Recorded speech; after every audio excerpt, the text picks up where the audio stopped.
What is up, you guys? Welcome back to my channel. If you are new here, my name is Sarah. I have my husband Ethan here. We're doing Logan's birth story. We just thought we would sit down and tell you guys the full story of what happened because I kept getting questions about it and I wanted to share my experience, our experience. It was really crazy. It's definitely shared. Yes, and before we start, I just want to put a little disclaimer that if you are like 38, 39, 40 weeks pregnant and you're watching this, I would just say maybe don't, or just keep in mind that anything that you see or read about or hear about like before your pregnancy of other people's birth stories, just know that like that doesn't obviously necessarily mean it's gonna happen to you. I watched Everyone's totally different. Yeah, totally different. Like there's no way you can know what's gonna happen. I watched a birth story video. I was like 40 weeks pregnant and it stressed me out and he was like, why are you watching this? Like, so if you're like her and can't separate it from yourself, then probably don't watch it. But I mean, we know plenty of people who have had great birth stories, and simple and easy, go to the hospital, deliver, done. Right. And ours isn't like that, but like yours might be. It's going to be different than ours. It ended up just making me more nervous. So I just wanted to add that little disclaimer. So if you care about what we went through, separate from yourselves, then keep watching. Yes.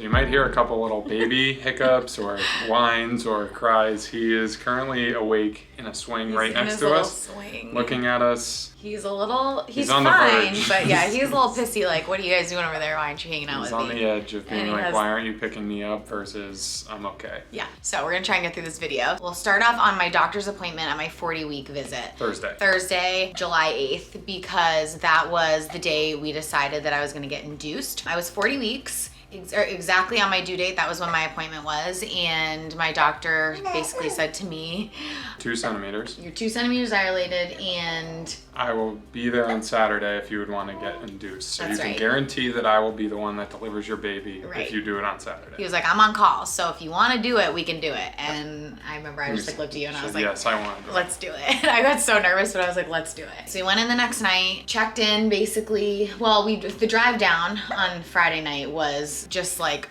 really surreal because we knew what we were about to go do. Like we had the anticipation of what was about to happen, and that was really that was probably the worst part because, well, not the worst part. It was just it felt really hard because it's like a 30-minute drive, and she was, obviously realizing what she was about to go through, and we're driving to do it. So it's a little. I mean, what do I say? You know what I mean? Like, you want to get chatty boy. Also just like the unknown of like what's coming. Like you're about to go have a baby, but you don't know how you're gonna get from point A to point B. So I was crying the whole way down, but you calmed me down as much as you could. I mean, what do I do? You know what I mean? Yeah. He was like, what's wrong? And I was like, I don't know. I don't think I said what's wrong. I think I was like, it's gonna be okay. Like it's gonna be all right. We're gonna be fine. You're gonna be in good hands. We just gotta get through it. You know what I mean? So I'm like teetering between driving 100 and I know, right? Just being like, let's just get there safe. Yeah. I drove safe. I didn't drive 100. You drove safe. But so it's like I just want to get to the hospital. Yeah. We got there Friday and then checked in. Basically, I had to like sign all the paperwork, got into our room. Our room was awesome. I got some footage. Yeah, I got some footage of the room I'll put over this video right here, but it was just like, big screen 65-inch TV. It was open, nice huge. Bed for me on the side. It was so nice. So just kind of got settled and like I feel like my nerves kind of calmed down at that point. And then the doctor that was there on call Friday night came in and he gave me a cervical, and that was the first thing to get the process started. It's basically like this thing that sticks on your cervix, and I guess it like thins out and ripens your cervix so that when you start to dilate. When you dilate more, makes your cervix open up to get ready for labor.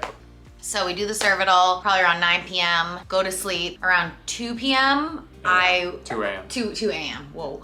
Around 2 a.m., so in the middle of the night, I woke up to like a contraction type feeling thing, some pain, and and I was all wet. So I was like, okay, my water just broke. I'm pretty sure that's what just happened. So that's when the process started. Like it's like that was. And they weren't expecting it because the nurses, when you said your water broke, the nurses came in and they were like, oh. We weren't expecting that. We thought you were going to be, we thought we were going to have to actually induce you with Pitocin and the next day. The next morning. So and because that was water. the plan. They thought you were going to have to break your water and give you Pitocin. So the fact that your water broke, they said they were like, well, that means you were really close to giving birth. Naturally. Or naturally, like without us even doing anything. Yeah, so that's when everything started. So the contractions started coming pretty regularly right after my water broke, but it was like this constant contraction pain. It wasn't like I'd get one, I'd have a break, and then I'd get another one. That happened later on. At the beginning, it was just like this constant, like, I don't even know how to explain it.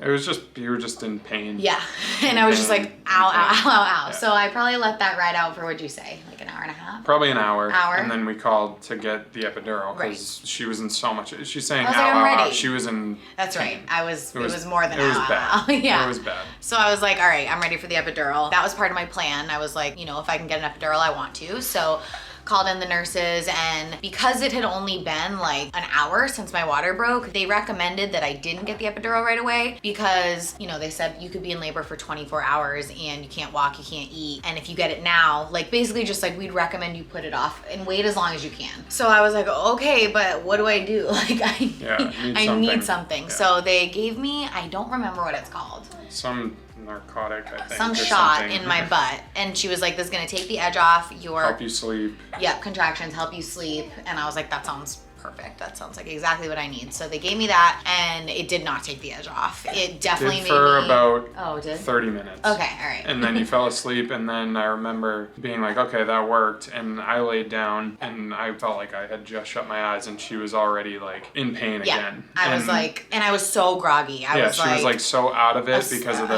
meds, so she was just like all like delirious, and then sleep in between. Yeah, I know, it was bad. It was not good. She was sleeping and in pain, and don't look at him. Don't look at him. It wasn't good. And so then she did that for a while, like from probably 3:30 to 5. Oh, really? 5:30. Yeah, it was brutal. And I would go lay down. So every 4 minutes, I would lay down. She'd be, sleeping, and then as soon as I would get my eyes shut, I would open them again because she'd be like writhing in pain on the bed. So I would stand up and go over to it. Yeah, and I couldn't get through it without like squeezing him. Like it was intense pain. Yeah, it was hard. So then I was like, hey, this is it. This is as long as I can go. I need the epidural. So it's about 3 hours later. That's the most helpless I could ever feel. Yeah. A little foreshadowing to later. I know, it's so hard obviously you're going through it, right? But it's so hard to know that I know he can't do anything and all he wants to do is help me. And just watching. But you were helping me. Watching someone you love in that much pain and there's nothing you can do is just like, oh my God. Yeah. And you're also in this weird mix of like being so excited that you're about to have a kid. Were you scared a little too? Yeah, but I was like, I'm like so excited because we're like, okay, the baby's gonna be here today. Yeah. And then I'm also like, but this sucks watching you be in this much pain. It's so like it's this like tearing, a happy, like, sad, oh my bittersweet. God. And I'm not in pain, so I'm just like, this is nothing brutal. happens to them. It's the craziest It's the guiltiest feeling. It's this weird guilt. Like I would have taken the pain. I would have switched places with you in a second. I was like, this is awful. After probably 3 hours go by of that pain, we both agreed, like, I'm done. I need the epidural. Like, I cannot go another minute. So they call in the anesthesiologist. She comes in, gives me the epidural. They sent me out. Sent you out. Said it was a sterile procedure, so they sent me out. She ended up getting a phone call while my back was... Bless what you. was that? Bless you, sneeze, boy. While my back was exposed, she's about to stick the needle in, she gets a phone call. And I'm, like, writhing in pain, like, in this brutal contraction state. And he's out of the room, and I'm just holding onto the nurse's hand, and she gets a phone call. I just remember being like, you gotta be kidding me, you just got a phone call. It was an emergency situation, she needed to go, but whatever. She comes back, gives me the epidural. It ended up taking about an hour and a half. They told me it was gonna be a 30-minute thing, so I'm sitting in the waiting room by myself after not sleeping all night, watching her in pain, and I'm just like beside myself. I think I called my mom. And just to like vent to somebody being like, well, I don't know what to do. This is terrible. Yeah. And then they came out and got me. It ended up being an hour and a half. I was like, I started to like think I need to go in and see if everything's like, are they okay? So once I actually got it, which was a little bit of a saga, like we just told you, I fell asleep right away. By the time he got back in the room, I was asleep, and I just woke up. I remember waking up the next day, or I guess it was a few hours later. 10:30. So maybe I slept from like 6 to 10? It was like 7:30 to 7 to 10? 10:30. I just felt like a new person. I was just like completely numb. I could barely feel the contractions. I felt like, to me, it felt like I was just like sitting on a block of ice. Like I was kind of like that tingly numb, and it was great. Like I remember I did my makeup that day. I was like, I'm having a baby today. Like I'm good. Like they would check my cervix and I couldn't feel it. So I was like, I'm gonna be fine. I could definitely push a baby out. This is not gonna be an issue. Yeah. So my doctor had come in. It was Saturday. He's like, hey, I'm here. He had been kind of watching my progress. It was basically a waiting game. Like, let's see how you gotta wait till you get dilated enough to start pushing. They did give me Pitocin. Yep, that morning before you even fell asleep. Early? I think it was the morning when you got your epidural. And that's supposed to help you dilate. So then I'm just waiting to dilate. The nurses are coming in, checking me every so often. You got to 7 centimeters, and then an hour went by and you were still at 7 centimeters. So your doctor was saying you might need to get a C-section if you don't progress anymore. Right. He was like, I've been watching and I feel like you should be farther along. Yes. At this dilation wise, and you're not. That was kind of the first time we were like, oh man, this isn't progressing. Something's not going right. Right. An hour later they came in and they were like, oh great, you're 9.5 centimeters. You're almost ready to push. And then 10 minutes later they were like, you're 10, so let's do it. Let's push. I'm like, all right, let's go. Let's do this thing. My nurse was like, let's do some practice pushes. So she just kind of like explained to me what my body needed to be doing to push. And I don't know, the practice pushes just turned into like yeah, because they use the contractions. So whenever you would have your contractions were much more regular at that point. Yeah. Like in terms of not being. So they'd see it come on the monitor. I would feel it coming, and then I would push. Yep. So I pushed a few times, and I looked at him, and I was like, something's not right. And you say a few times. It ended up being probably. I thought I pushed like the first half time. Half hour, 45 minutes worth, and you were looking at me going, this isn't working. Right. Something's not right. Right. I was just like, I just don't feel like I'm doing it right. I feel like nothing's moving. I didn't know if that was because of the epidural or what, but I was like, this isn't. Something's not right. And I was just like, I feel like the nurses would tell you something's not right. Yeah, like, I was just like starting to cry. I was like, this. She's sweating, she's shaking. Shaking. The adrenaline makes you shake, crazy shake. And I was just like, this is miserable. So I'm just pushing. We're trying all these different, not positions, but like. Tug of war on the side. They were positions. They were, just doing everything. And it wasn't happening. But I didn't really know. I was like, maybe the baby's moving down. I'm not really sure. But then my doctor comes in and he looks at us and he's like, so you've been pushing for an hour and a half and I think the baby's stuck. And I was like, well, what does that mean? Felt like 5 minutes. Yeah, I had no clue. I was like, whoa, it had been an hour and a half. Like now I feel a little concerned that I've been pushing for that long and the baby's not coming out. Yeah, and I mean, I should say, like, before the doctor came in, there was one contraction where she pushed, and then one of the nurses said, okay, we're going to take the next contraction off. And that's when I got concerned, because on the heart rate monitor, they had her hooked up to it, and they had him hooked up to it too, because they obviously monitor the baby's heart rate too, and which is at like 155 to 170, somewhere in that range, which is a healthy, heartbeat for the baby. There was a contraction, she pushed, and then all of a sudden I saw his heart rate drop to 85. And she said, okay, we're gonna sit this contraction out. And that's when I started to get nervous, because I'm like, why are we sitting contractions out after it's been an hour of pushing, hour and 15 minutes, whatever. Yeah. I'm like, why he should be almost out if this was going correct. Or we didn't know it was a he, but now we were like, something's up. That's not. Yeah. So then the doctor came in and he said, I think the baby's stuck. Yeah. So he basically said, you can keep pushing if you want, but worst case scenario, he's going to be really distressed, and this is going to be an emergency situation where we're rushing you to go get a C-section. Yeah. So once I he knew told she us didn't that, want a C-section, so saying, okay, what's the ultimate downside of continuing to push? When he said initially you might have to have a C-section, we were a little. Yeah, I mean, I just didn't want it for you, because I knew you didn't really want it. I just wanted to try and push baby out. And you did. And I did. I tried. I knew nothing about C-sections. I just really knew nothing. That's true too. So we asked him a couple questions. Yeah. And he just said it'll be about a 30-40 minute procedure. Ethan, you're gonna stay here, because as soon as he said he could be in a lot of trouble, we both were like, let's go. Like, you know what I mean? Like, let's do get it. Him out. They were like, we're gonna give you a gown and the cap and the shoe covers and all the stuff that you need to be in the operating room. We're gonna take Sarah, and a nurse will come get you when we're ready, because they had to prep her, get her on the table, numb, do all that stuff.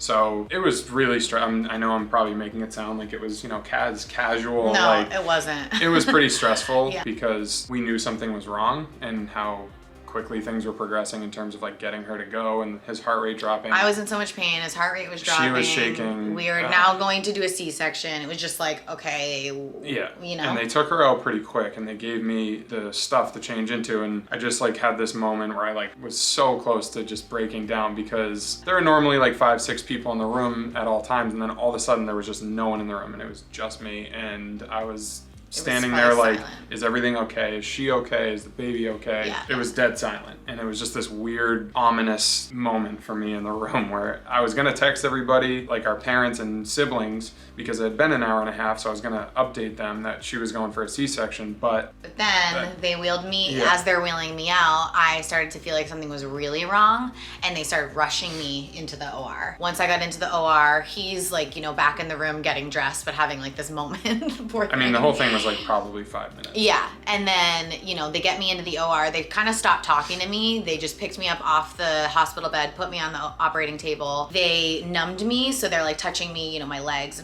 Can you feel this? Can you feel this? Can you feel this? I'm like, no, I can't feel that.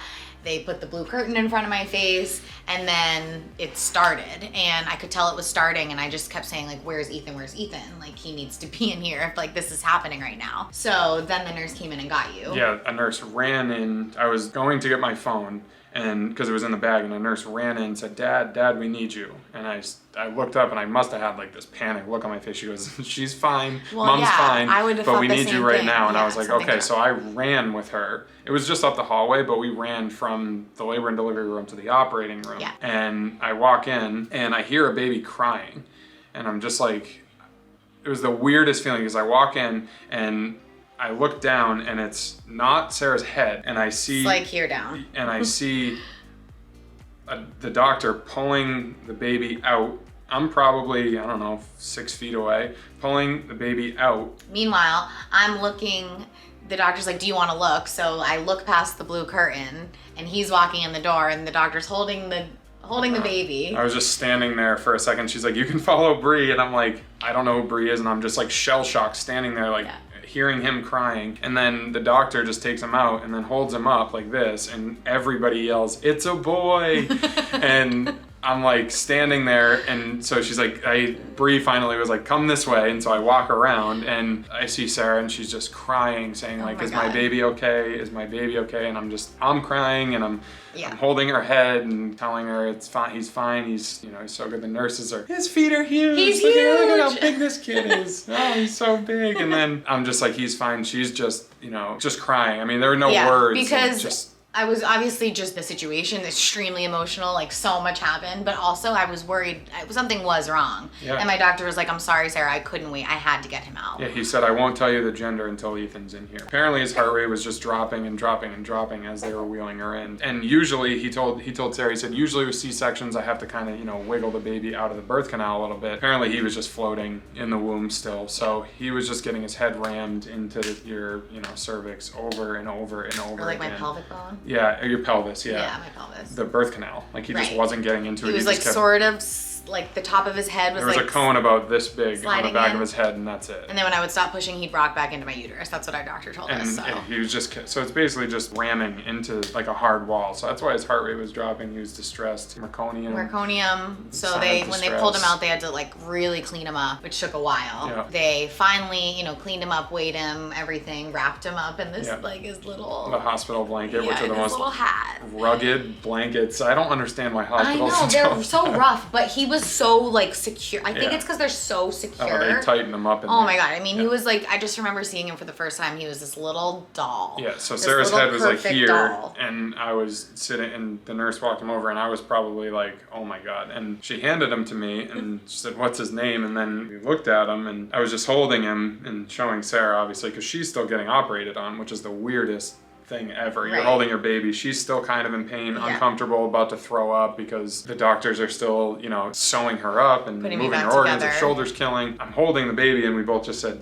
she just goes, is it Logan? And I was like, he looks like a Logan. And then all of a sudden that was it. And I was just standing there like so over the moon, like just in love with this little thing that I'd never even met before. It's the craziest feeling. Unfreaking real. But I just was like, give me the kid because I need her to see, you know, her baby and calm her down. And because I'll never forget seeing him. So that's what I mean when I said I thought I couldn't feel any less helpless than the night before, but that moment when you were wheeled out and after pushing for an hour and a half and I just was alone. Like, that's what was so overwhelming to me. I was like, there's nothing I can do. I'm the type of person that like when something's wrong, I want to fix it. And, we're both control freaks. Right, and I want to be, it was out of our control. I just want to control it and make it better and fix it, especially when it's with her. I just want to make it okay. I couldn't do anything. No. So it's like this crazy feeling of like, she's in more pain than I've ever seen her in before in my entire life. The baby's heart rate's dropping. People are wheeling her out. I'm standing there by myself. I'm like, what is going on? Yeah. Like, this is not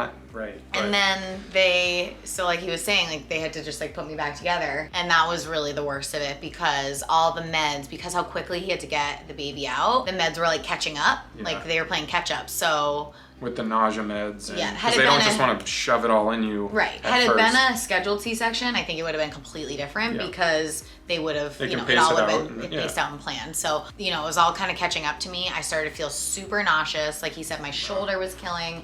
I was trying to throw up, but I'm on my back, so I'm like trying to turn my head and throw up, but I couldn't. But that's how nauseous I was. Yeah, I can remember my left shoulder killed. Yeah. My doctor told me later on, like, if your organs are moving around, there's some nerve. I don't really know, but whatever. So it was just brutal. She just kept saying, am I almost done? And I'm just like looking over the curtain and I'm like, yep, almost done. I was like, tell me how. I just needed like a time, like tell me 10 minutes, tell me 20 minutes. I was like, they're so close. They're so close to being done. She's like, okay. I feel like you guys were like, it's 5 more minutes. You said it like 10 times. I probably said it 15 times, yeah. So that was like the most painful part of it was after he was out. There was probably a 5-minute, probably the longest 5 to 7 minutes of our lives when they had him and like cleaning him off and weighing him, where we're just sitting there and we can hear him crying and she's still in so much pain, and we know the baby's out, but we don't have the baby yet. We got through it. The anesthesiologist just like kept pumping the meds, and then finally I just like relaxed. I can't feel my body. Yeah. He's like, okay, that's what we want. My arms just like went out. I told him I felt like I floated up to the ceiling. Am I breathing? Yeah, I didn't know if I was breathing. You're breathing. Yeah. And so I could finally like relax a little bit. Yeah, then they wheeled me back to my room. Yep. You walked with me, right? And they wheeled him. Finally gave him to me. Bassinet, and then they took the blanket off him and we got to do skin to skin with you. Yeah. And just laid there for a while. Yeah. It was so crazy. He didn't cry at all. No. From the second I walked in the room, I heard him crying. That was then it was maybe 10 seconds. Yeah. And then it was done, and as soon as I was holding him, he wasn't crying. He looked like a doll. He didn't cry at all until like our stay. Yeah, and even then he barely cried. He likes to cry now. He knows what he wants now. He's a little whiner He knows how to get it. So overall, he's a really good. He's an awesome baby. He's such a good baby. So we ended up staying at the hospital it was 5 days total. Mm-hmm. It was Friday to Wednesday. Yeah. So it was a long time to be there, but since I had the C-section, I had to really recover. So the nurses were taking care of me, obviously helping us get our bearings with him, making sure he was healthy and good. And we couldn't have visitors, so that was tough. That was really hard. Yeah, because not being able to have visitors. We just wanted our family to be able to meet him. Yeah. But it was really good time to get to know him ourselves and figure out what the hell we were doing. Yeah. Still doing that. Yeah, still trying to figure that out. So that was our crazy birth story. And as crazy and painful and unbelievable as it was, I mean, this goes without saying, but it was just completely worth it. Yeah. I mean, he makes it worth it. He's the best. And I thought C-section scars were way bigger than they are. Yeah, I was thinking tiny they cut scar. your whole stomach open. It's about 6 inches. Super low. You it's can't really even low. see it. That was the other thing that's where I was like, I had no idea about it. No, we didn't. We didn't. I was just trying to go into it with an open mind that like, yeah, I may have to get a C-section. Like, I don't know what's going to happen. I just have to go with the flow, trust the doctors, and, give it up to the big guy. I mean, our doctor, we talked about it, and he said, birth plans are tough because there are so many things that change and can change, and so many things that can happen during pregnancy, during, initial labor, and post-labor. we're not like laid back people. No, we're not at all. We like to plan, and we like to have a game plan going into things, but... So had we gone in with a plan and it would have been a disaster. Exactly. That's why we didn't want to do it. Yeah. So we had our plan was Sarah gets a natural birth, right? Yes. Like epidural natural birth. That was ideally our plan. But the plan, I'm saying plan 1,000 times. Say plan over time.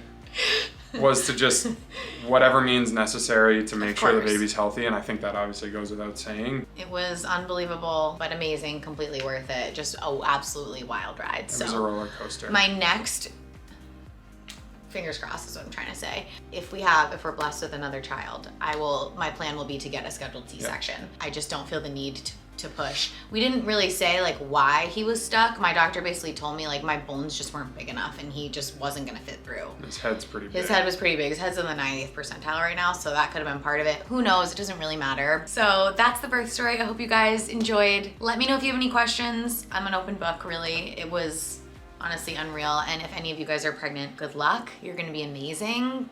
You can do it. You can do it, and just know like your body was built for this and you got this. That's my advice to you. Yeah, so thank you guys so much for watching. We'll see you next time.